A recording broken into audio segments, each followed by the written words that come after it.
during the last presidential election in the United States that Joe Biden, now President of the United States, made a claim which had roughly similar properties, and you'll tell us whether your claim is different. He argued that the election of 2020 was not about a change in power in Washington. It was about the soul of America. Is your claim, Rahul, and may I call you Rahul during this conversation, is your claim similar to Biden's claim or substantially different? Well, to me, India is many different diverse viewpoints,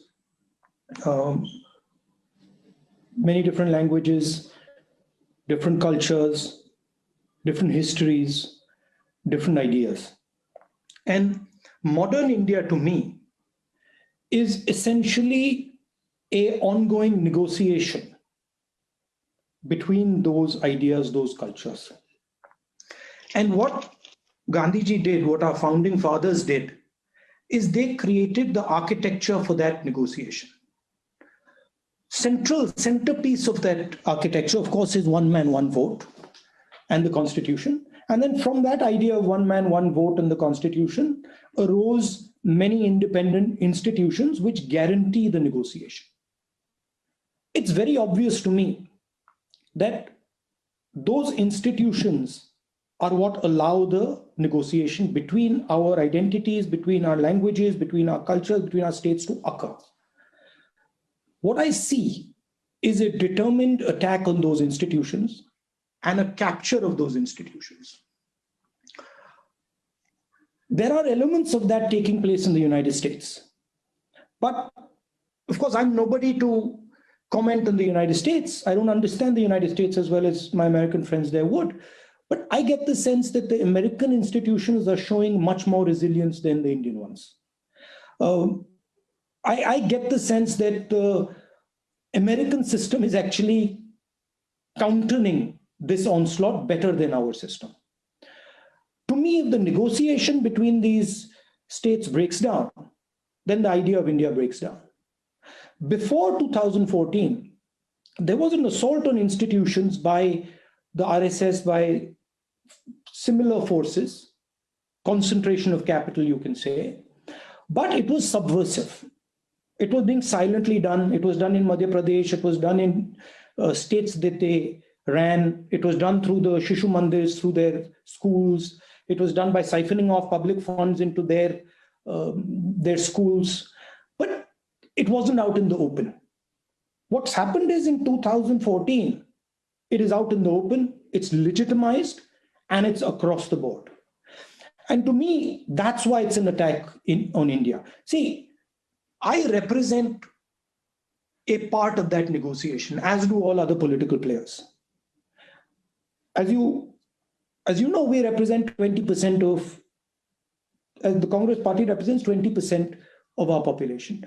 Other opposition parties together represent a much bigger chunk than the Prime Minister and the BJP. But we're not given that room for negotiation. We're not given that room for conversation. That's what's changed. And as a politician, I require institutional support. I simply cannot operate without it. It's a fantasy if somebody thinks that I can operate or a democracy can operate without independent institutions. That we don't have anymore. That's why I classify it as an assault on India. Are you in particular referring to the judiciary or some other independent institutions? I'm referring to every single institution. There's not a single institution that is not under this type of assault. I mean, to give you some nuance, my mic is switched off in Parliament. In the middle of, while I'm giving a speech, it's switched off. Right? So the essence of Parliament is that I'm allowed to speak. right? The essence of parliament is that when I'm speaking, the country can see what I'm saying. That the TV is showing what is going on in parliament. The TV doesn't show what's going on in parliament, right? So whole variety of institutions. No, I'll elaborate. So the conversation within parliament, BJP MPs cannot have an open discussion in parliament. They tell me that. They're like, हमें तो बस बता दिया जाता है क्या बोलना है. It's a straightforward top-down thing. They cannot go. One BJP MP went in a meeting with the Prime Minister and raised his hand and said, I don't agree with you. And, they threw him out. It's the same with the judiciary. It's the same with the press. So it's a constant onslaught. And that's where the problem is. And the idea of India that you are speaking about is essentially built on diversity and expression of that diversity, right? Yes, it is built on diversity and expression of that diversity, but more importantly, it is a negotiation between those ideas. It is an active, dynamic, constant negotiation. And that negotiation requires structures for that negotiation to take place. Okay. So you're defining when the British were leaving India, the question was transfer of power to whom? That was the challenge. Who do you transfer power to? And it was the Congress party that created the environment for the transfer of power. The British were asking a legitimate question in the 20s. They were saying, okay, to whom do we transfer power? Not to the Maharajas, obviously, because the Maharajas were not India. The Maharajas were a divided India which was at war with itself. So the answer to that question came from Mahatma Gandhi and the Congress party. They said, okay, yes, to whom? To the people of India. How? Through the vote. How? Through parliament. How? Through the constitution. And then further development, how? Through these institutions that will protect the voice of the people of India. So it's not just a question of diversity. It's a question of active negotiation taking place between that diversity. Okay. As a lot of people have noted, this has been an international commentary on this matter. Two of the leading agencies, non-governmental agencies in the world that rate or assess democratic health in the world, the Freedom House and the Varieties of Democracy Institute in Sweden, which has risen to prominence of late, both have downgraded Indian democracy. Freedom House calls India now partly free, not unfree, partly free. And that is after 30 odd years that India has been downgraded. The VDEM Institute in Sweden uses a stronger term. India has the largest democracy, and I'm citing now, the largest democracy in the world has become an electoral autocracy. Electoral autocracy is the term it has used. Not yet a full autocracy, but electoral autocracy. Now, I have two questions. One, do you agree with this assessment, the assessment of Freedom House? They're roughly in the same direction. They're slightly different, but roughly they're both talking about a steep decline, a steep democratic decline in India. Do you agree with that assessment? And second, VDEM Institute, following political science and its own research, has also said something which people have not noted yet, and on which I think we should seek your comment. It says that when polities, democratic polities, start attacking civil liberties, and then civil society institutions, and then independent institutions, then the next step normally, there is no law about this, there is a tendency they're talking about, the next step after an attack on civil liberties, an attack on civil society, an attack on independent institutions, next step is typically an attack on the integrity of elections itself. So the second question after the first question, which is about, do you agree with these two agencies? The second question is, are you concerned that the integrity of elections might also be attacked before long? Look, I mean, these institutions, of course, have their view. They are foreign institutions. And frankly, we don't need a stamp from them. But directionally, what they're saying is correct. I would add one thing. I would say they're much behind the curve. I think the situation is actually much worse than they imagine.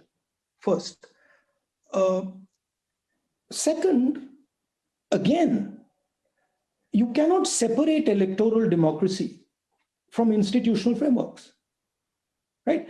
An election is not simply people going and pressing a button on a voting machine. An election is about narrative. An election is about institutions that make sure that the framework in the country is operating properly. Election is about a judiciary that is being fair. Election is about a debate that is taking place in parliament, right? So you need those things for the vote to count. You know, Saddam Hussein and Gaddafi used to have elections. They used to win them. They were actually voting. It wasn't that they weren't voting, but there was no institutional framework to protect that vote. So to me, India is going to find out that it's actually much further down the curve than it thinks and that outsiders think. I see. So if anything, you're saying Freedom House and WeDem Institute are behind the curve. The situation is much worse. Yeah, and I'm saying the sequence that you first attack this, then you attack the vote. I'm saying you don't need to attack the vote. With modern technology, if you control WhatsApp and you control Facebook, you don't need to attack the vote. Why would you do something like that? Leave it alone. You control the narrative anyway. The head of Facebook in India everybody knows is a BJP person. I see. One girl recently left the Congress party, went to Facebook, right? They found out she's Congress. She had a job contract. Sorry, you can't come. She's crying at my door. So you don't need to do that. I mean, they might do that. They might actually say dispense with this thing, but you can destroy an electoral democracy in the 21st century if you've got Facebook, if you've got WhatsApp, if you've got financial dominance, and if you control the institutions. Why wouldn't you let people just go and vote? Why wouldn't you just keep that pretense? No problem. Why does it harm you? It legitimizes you. Okay, so the elections can become simply a legitimating device rather than a method of selecting governments. That we can. Which is what I mean.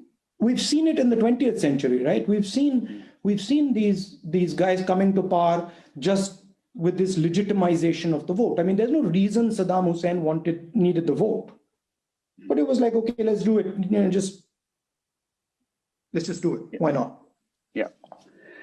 My third question is, Sorry, it's by the way, if you look at the strategy employed by the Muslim Brotherhood, right, and the strategy employed by the RSS, it's implicit in what they're doing. It's in there, right? They're basically saying capture power through the electoral process, capture the institutions, and then the electoral process is irrelevant. Okay. My third question is about foreign policy and international relations. Everyone has noted, and rightly so, that China is now a new global superpower.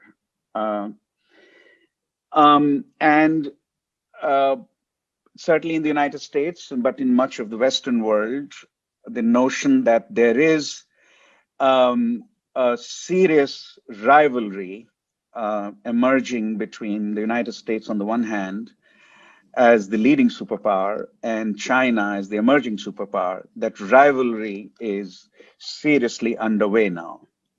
What are the implications of China's rise to uh, global a global superpower status? What are its implications for India, according to you? I mean, again, China's rise has been taking place for some time now. And for example, the success the Chinese have had in manufacturing is causing some of our political tremors, right? The Trump supporters, a lot of the Trump supporters and a lot of the supporters of the BJP, they are Trump supporters and BJP supporters because of large-scale joblessness. That's why then the failure of manufacturing, so to speak. So China's rise has been affecting our politics for some time now. And it affects it in multiple ways. For example, if you go into the details of Karnataka politics was blown apart because of iron ore exports to China, right? So it affects it at the state level, it affects it at the national level. That's one aspect of it. The second aspect of it is the Chinese clearly have a strategy. It's very clear.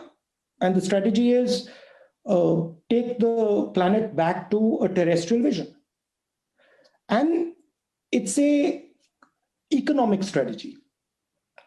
It has a military strategy, but it isn't essentially an economic strategy. What they're presenting to people who are looking at the Belt and Road is prosperity, right?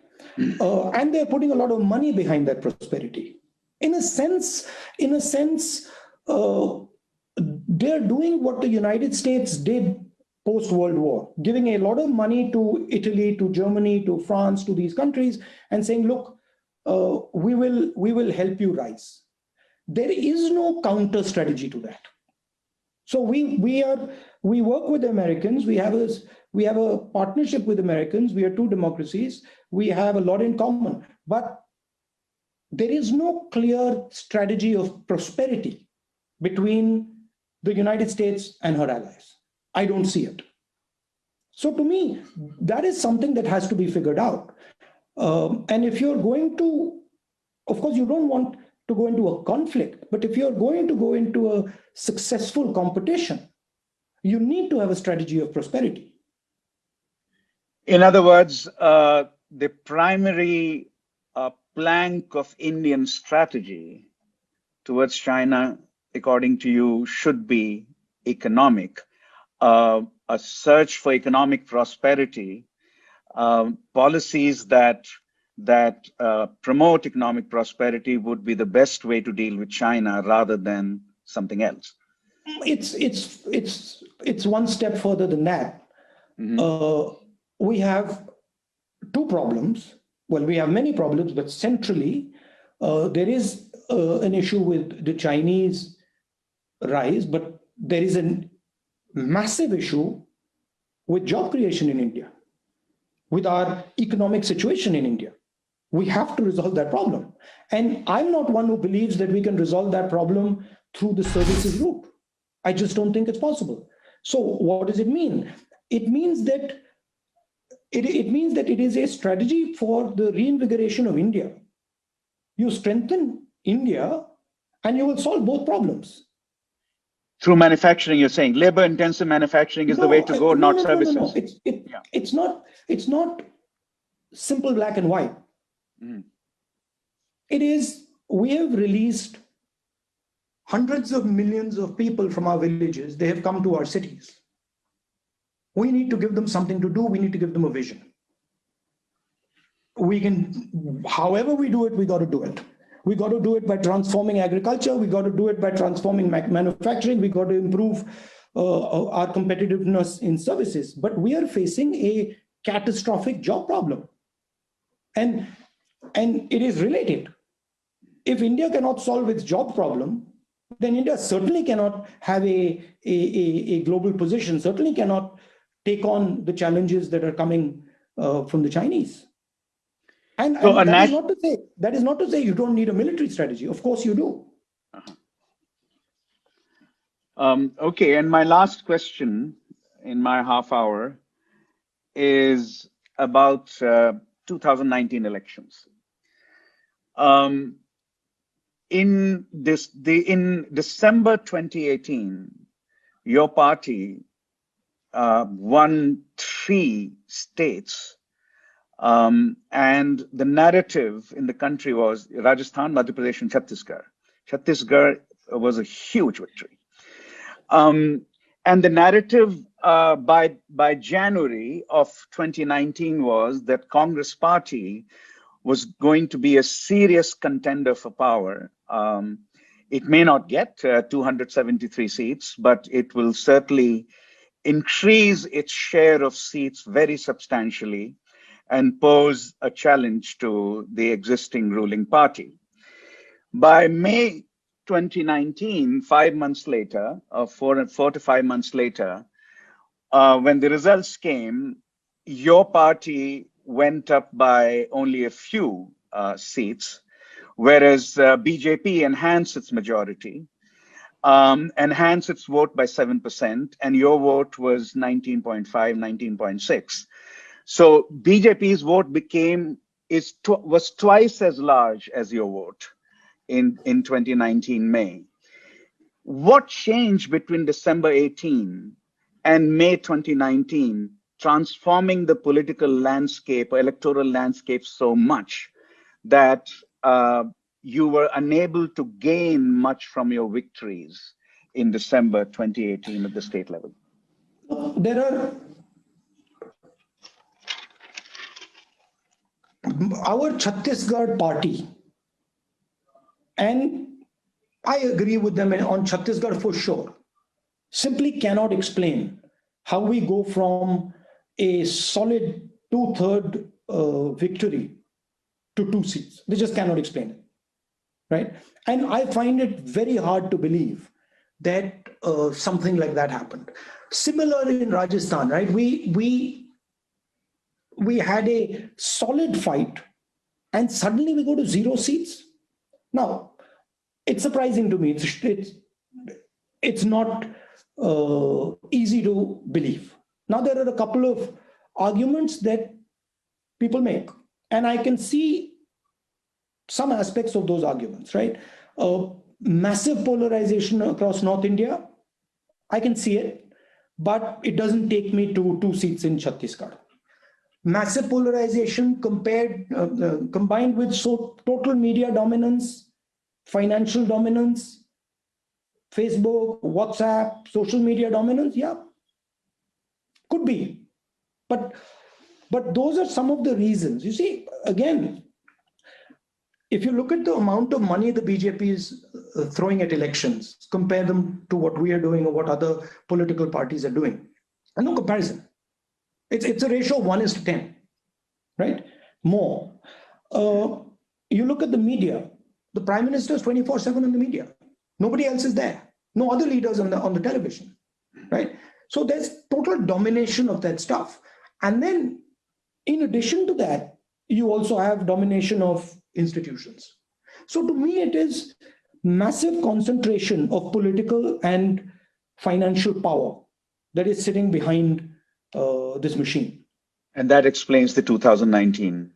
I mean, to a substantial extent, you argue. I still don't understand the Chhattisgarh going from a sweep, with a solid set of candidates to 2 seats. I still can't explain it, but the explanations that are given to me, I'm like, okay, maybe. Okay. Thank you, Rahul. My half hour is up. So let's bring the faculty panel in. The first colleague of mine who's going to ask you a question is Andrew Foster. He is the George and Nancy Parker Professor of Economics. And Andrew, you are on screen. Right. Yes. Well, thank you for giving me this opportunity. So I wanted to sort of recognize you've called for the repeal of the farm laws, but also note that there's sort of considered view that rural poverty in India will remain a major issue as long as there's so many small and marginal farmers, and as long as the supply chains operate, they do. So I'm wondering if you can give us an alternative vision, both of sort of how transformation is likely to happen or should happen over the 5 and 10 years, and what kinds of policies will help make that happen? Yeah. So what we are against, first of all, we agree that a reform of the agricultural system is required. We also feel that any reform of the agricultural system has to come out of a conversation with the stakeholders of that system. Who are the stakeholders of that system? Farmers, producers, people who manage that system, etc. Our first problem with the farm laws is that there is no conversation that has taken place with the stakeholders. They're not even explained what is happening. The second thing is, to me, the thing you have to look at is the producer. And you have to empower the producer and make him efficient, make his negotiation more effective, etc., etc. Here, there's a full-scale assault on the producer. So literally now the producer is going to be negotiating with Mr. Adani and Mr. Ambani with nobody in between, right? I mean, you know the three laws. The first law basically says no farmers markets. The second law says as much hoarding as you want. And the third law says you can't go and contest it in court. So it is clearly an assault on the farm structure. So we don't agree with that, and we think that it is going to be extremely destructive. In fact, I feel that the BJP simply will not have the power to push these things through. And if they do forcibly do it, we are going to head into some serious social turbulence, right? Indian agriculture, as you saw in the corona, is sort of a shock absorber for a lot of these people. It acts as a place for them to gain respite. So that role is critical in Indian agriculture, right? So how do you think about it? Yes, you think about supply chains. Yes, you think about storage. Yes, you think about cold storage systems. But you think about it by empowering the producer, by involving the producer in the conversation, and that can be done. It's not a complicated thing, right? I think you will need to also transform our agricultural system from a jobs perspective. So you will also have to bring in technology, bring in those nodes into that system so that you can give, I think agriculture can give millions and millions of jobs to people in India if it's done properly. So we're not arguing for no reform of the agricultural system. We're arguing for a reform, but a reform that carries the stakeholder and listens to the stakeholder and involves the stakeholder. I mean, there are many successes. The biggest success in India, agricultural success in India, is Amul, right? And that is essentially, that came out of conversation with farmers. Now, I'm not saying you can replicate Amul all across the country, but the spirit of Amul, where you say, okay, we value what you're doing. We understand that you're struggling. Now let's have a conversation about how we can make this thing work. That's how I think about it. So I mean, I think a particular concern would be the sort of small and marginal landowners and whether the kinds of sort of technological advances that you mentioned are going to be feasible for many of them to the extent that they involve sort of larger scale. So is there a way to sort of address that problem? And those are the people probably most resistant to change. There are models. There are models in Maharashtra and different ways of doing things that would do that. But the main question to ask is, okay, you carry out this assault on agriculture, and now you have large-scale corporate farming. You have one guy who's controlling the wheat market. I think, he's controlling basically grain in India. He controls all the silos. He controls all the ports. You've decimated the farmers. Okay, now what do? Can they get a job in the agricultural system? No, they can't. Can they get a job in the manufacturing system? No, they can't. What are they going to do? Mm-hmm. So what you're seeing in Punjab right now, if the laws go through, you will see that at a massive scale. It'll come slowly, but when it comes, then the negotiation is not possible. So the negotiation is, you have to see, if you think about it, India is going through a transformation. It's going through from a rural to an urban transformation. And in a sense, the imagination is changing. So you have to help people through that imagination. You can't just say, sorry, boss, now you have this imagination, I'm going to explode it for you. And oh, by the way, figure out your imagination on your own. Fair enough. Right? It's the same thing they did with GST, right? We are for a GST, but negotiate the thing. Go through the conversation. And once you're ready with the conversation and everything's ready to go, then do it. Right? It's the idea. See, if you ask me, it is massive concentration of capital, 5 or 7 people, massive concentration of political power, which gives the illusion that you don't have to negotiate with anybody. But then when you put the thing into practice, the power of these forces becomes very apparent. And then you're suddenly like, oh my God, what just happened, right? So that's the problem. And I don't think it's simply a Narendra Modi issue. I actually think that the negotiation within the Indian system is struggling. We are having problems with that negotiation that I spoke about. We're technology, communications, we are having difficulty maneuvering. And I think one response to it is Modi and RSS, right? Imagine Europe. India is much better compared to a Europe than to a United States. We have many languages. We have many different types of people. Now imagine if you try to run Europe forcibly through Belgium.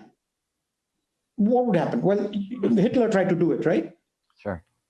Hitler basically said, listen, I can run Europe. I don't need to talk to the French. I don't need to talk to the Italians. I'm going to run Europe. You see what happened to him.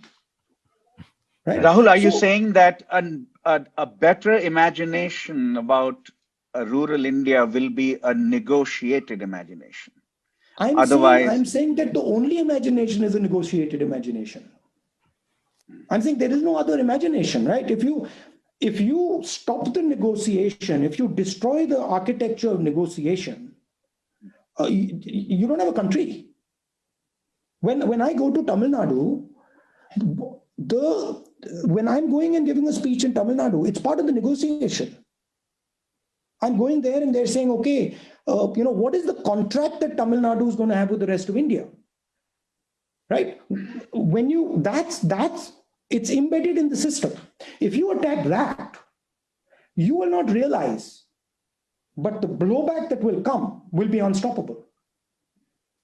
So that's how I see it. Thank you, Andrew. Thank you very much. I'll give you, Andrew, one more thing I'll say. Yeah. Okay. If you look at what happened to Pakistan, this is exactly what happened to Pakistan. The negotiation between the ethnicities of Pakistan was dominated by the Punjabis.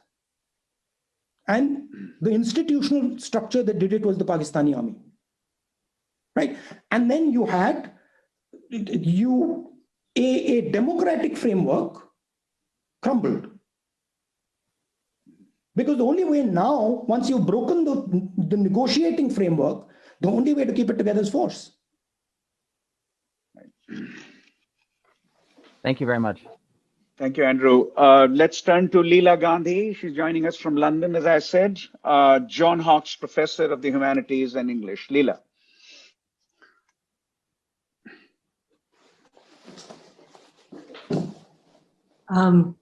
Mr. Gandhi, on the heels of that beautiful thought about negotiated imagination, the concept of Swaraj, self-rule, was of course a rallying cry for the Congress Party in the early decades of the 20th century. It was a slogan for independence from imperial rule. And as well, at the source, say in M.K. Gandhi's Hind Swaraj, it expressed a highly original, ethical and spiritual vision of Indian democracy as one in which, simply, the powerful give up the right to rule over, dominate, oppress, injure the powerless. Therefore, men over women, the Hindu majority over various religious minorities, rich over poor, and of course the list is very long indeed.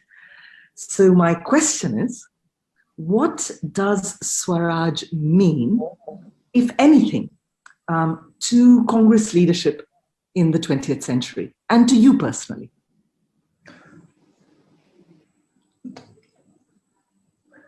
See, the idea of India,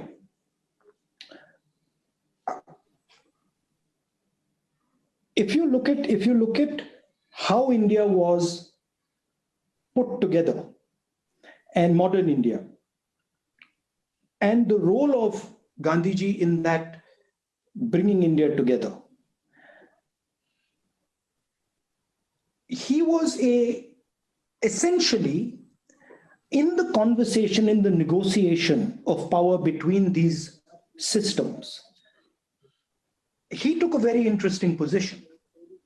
His position was, in a sense, it's a Indian philosophical tradition. I don't actually exist. I am dead. Meaning, I have no game in this conversation, right? So he, in a sense, if you say, he became shunyata, right? And then that conversation actually started. Without that thing, without Gandhi's attack on himself, India could not have been structured. The negotiation wouldn't have begun, right? So the idea of India itself required a introspection into the self and then an attack onto the self. And frankly, if you want to keep India together, you've got to do that.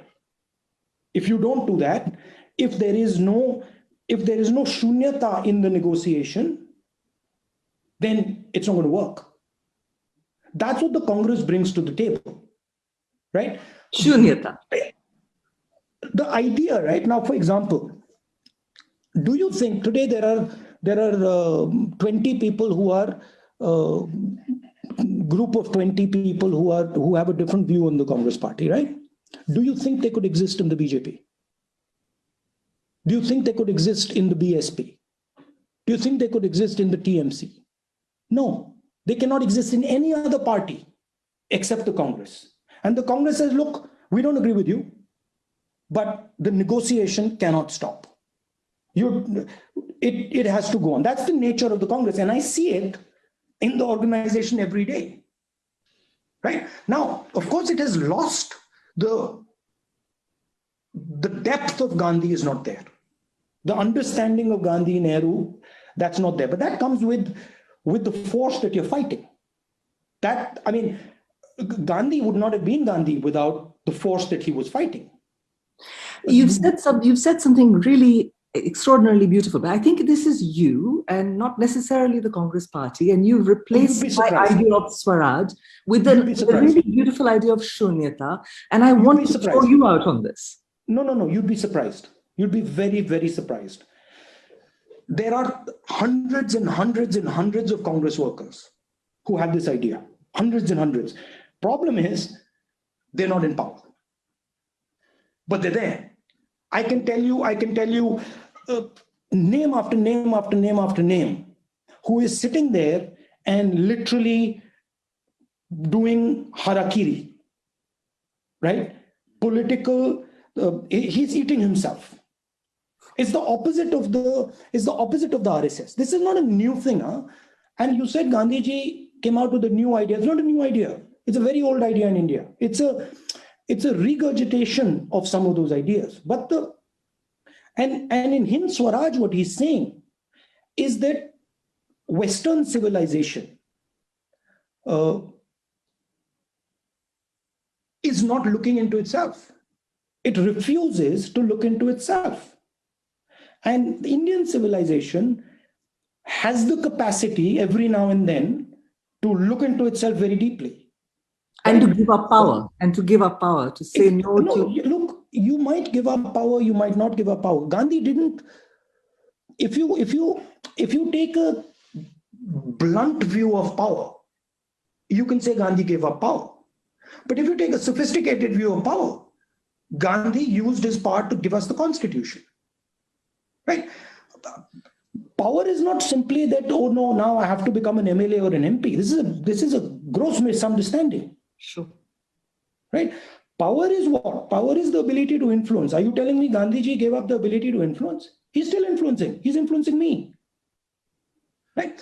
But the essence of Swaraj, and which I think any modern vision of India has to have. And my biggest problem with the BJP and the RSS is they have no capacity to look inside themselves. I was in Parliament one day and I was reading this book on the Upanishads. And I got an RSS guy who, I just walked past him and he said, he had said something in Parliament 2-3 days back. And I said, look, it's written here.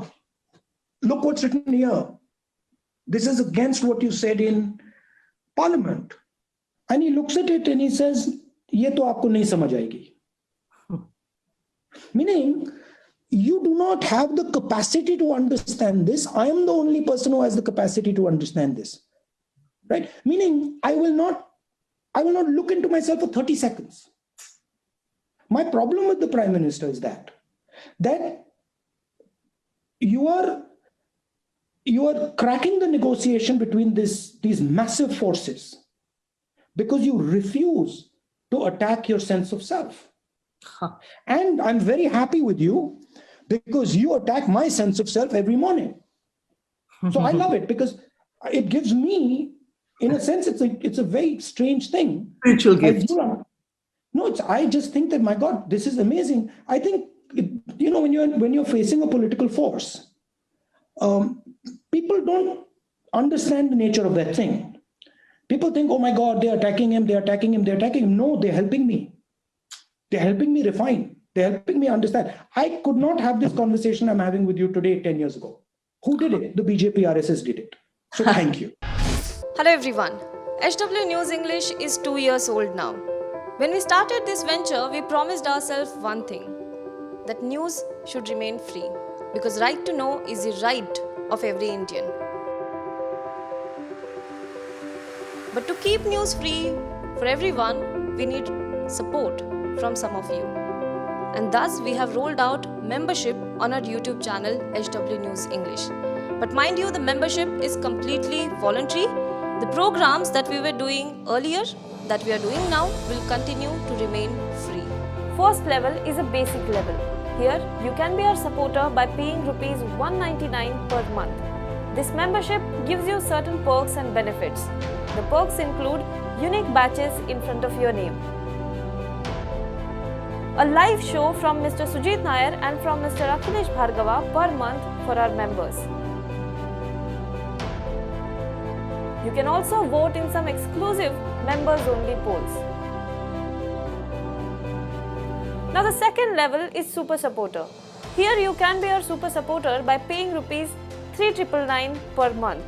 This membership will include every perk that comes with basic level. Additionally, our Super Supporters can be a part of a WhatsApp group where we can have discussions and suggestions on various topics. The second perk includes a gift pack with our merchandise. And the third perk is a Google Meet with Mr. Sujit Nair, where you can join the meet and ask your questions to Mr. Nair face to face. Lastly, if you like, we would give a shout out to our super supporters in our programs. So, hope to see you soon with our badges.